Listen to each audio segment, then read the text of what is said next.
5 things that separate the rich and the poor. In this world we live in, the gap between the rich and the poor is undeniably huge. Statistics suggest that the richest 10% of the global population takes home 52% of the global income, while the poorest sector, which equates to almost half of the global population, only controls 8% of the total wealth. Taking these figures into consideration, there's indeed a great divide between the rich and the poor. But beyond the social status and the amount of cash in their bank accounts, have you ever wondered what other factors separate the financially privileged people from financially unstable individuals? Allow us to discuss this matter using characters that would represent both sides of the spectrum. Let's have Alan as a rich guy and Michael as a poor one. Take note, these two have the same level of intelligence. Both came from middle-class families and are residents of the same city. The only advantage Alan has over Michael is his thick bank account. Using 5 different scenarios, we're going to outline exactly what makes the two differ in terms of lifestyle and mindset. So, here are the 5 things that separate the rich and the poor. Hello everyone! Welcome to our channel, The Enchanted Luxury Studio, where we talk about wealth and luxury. Let's get started! Number 1. On a Friday afternoon, both Alan and Michael come home from work. At his house, Michael spent the rest of his day on the couch, watching television for hours to distress himself from the week-long hurdles he had at work. His boss has been advising him to read more books and improve his knowledge of business to increase his chance of getting promoted this year. But Michael settles with the same routine every day. Meanwhile, the rich guy Alan went straight in front of his computer as soon as he arrived home. He studied for a couple of hours about corporate businesses, the usual thing he does every night. Despite having a master's degree and several designations, Alan is currently working for another accreditation because he knows such achievements will help him thrive even more in the corporate world where he works. So, by this example, we can conclude that the first thing that separates the rich and the poor is their passion for learning. The poor settles with what they know, while the rich are always dedicated to improving their knowledge. Number 2. It was another day at work. Michael's boss distributed bonuses to all employees. While his office mates received $1,000, Michael only got $500, only half of what his colleagues stashed in their pockets. Michael confronted his boss and raised his concern about the bonus, asserting that his years of working in the company deserves a higher reward. His boss then pointed out that despite being in the company for years, he never saw Michael stay late like most of the employees, and his productivity has been dropping since he started in the company. Meanwhile, Alan was dealing with tons of paperwork when his boss handed him an envelope that contained $5,000 worth of bonus. Alan's boss explained that the money was all for the extra efforts he exerted and additional hours he put into the last project he made, which saved the company $500,000.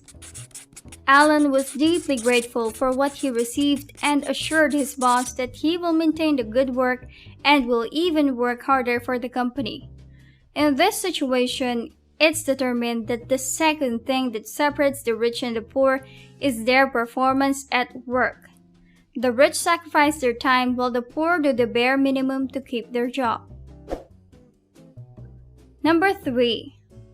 On the weekend, both Michael and John came across a TV commercial about the latest edition of the Apple Mac desktop computer that is worth $1,500.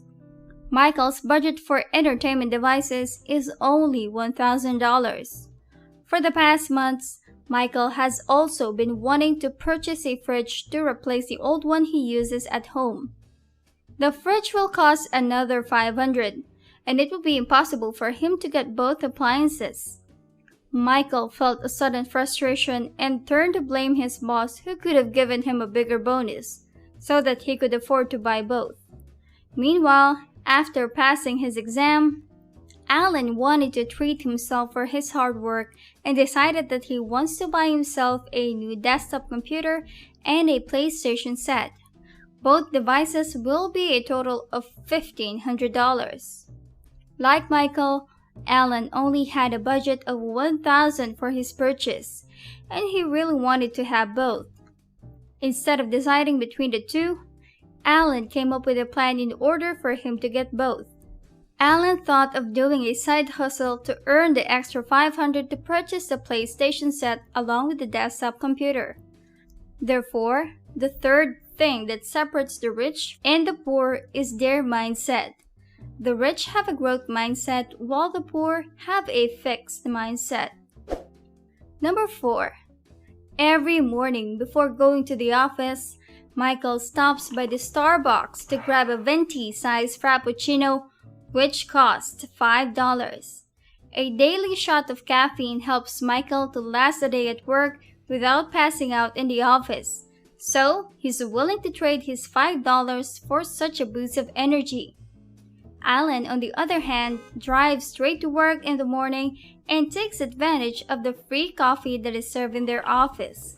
It might not be as good as the Starbucks coffee, but being able to save $5 a day on coffee is well worth it for him.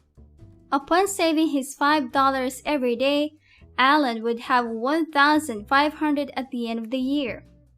A huge amount that could buy him an exclusive trip to Mexico on the Christmas holiday. What Alan does is called delaying gratification. This pertains to the act of resisting the temptation of an immediate pleasure in the hope of obtaining a valuable and long-lasting reward in the future. This builds the fourth difference between the rich and the poor. The rich understand the power of delaying gratification, while the poor seek short-term pleasure. Number 5. One biggest enemy of businesses is economic deterioration, which is most likely to happen these days, requiring companies to lay off employees such as a cost-cutting measure.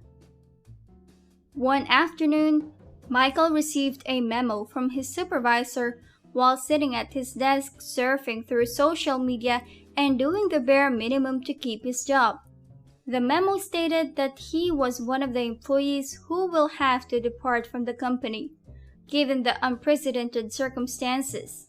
Michael panicked, worried about his life. How will he pay his rent and expenses now that he lost the only job that's giving him the money? Michael assumed that working meant having job stability, and after being dismissed, he began to wonder if this belief had been incorrect for so long. Unfortunately, Alan faced the same dilemma. His boss regrettably informed him on the same afternoon that he was one of the last employees who was laid off from the company. Alan accepted his fate wholeheartedly and expressed his gratitude to his boss for all the opportunities they have given him. Unlike Michael, Alan is confident that he will be okay financially even after losing his job. Why? Because as soon as he entered the workforce, he began venturing into other fields, building online businesses, and contributing to a dividend stock portfolio that is already established and thriving. Now he got himself covered until he finds another job. Therefore, the last thing on this list that separates the rich and the poor is their ability to branch out resources. Rich people build several streams of income, while the poor rely on only one. To summarize, the 5 things that separate the rich from the poor is 1. Passion for learning, wherein the poor settle with what they know while the rich never stop learning. 2. The rich work to perform better and sacrifice now to thrive, while the poor do the bare minimum. 3. Their mindset as the rich have a growth mindset, while the poor have a fixed mindset. 4 is their understanding of delayed gratification, wherein the rich understand the value of long-term reward, while the poor seek short-term pleasure. And 5. Their ability to branch out their resources. The rich learn how to build various streams of income, while the poor settle with only one. And there you have it, 5 things that separate the rich from the poor. Who among Michael and Alan could you compare yourself with? I would love to hear that your answer is Alan. But don't worry if you think you're a Michael now. I hope this video inspired you. If you like this video, please give us a thumbs up and subscribe to our channel for more content. Thanks for watching!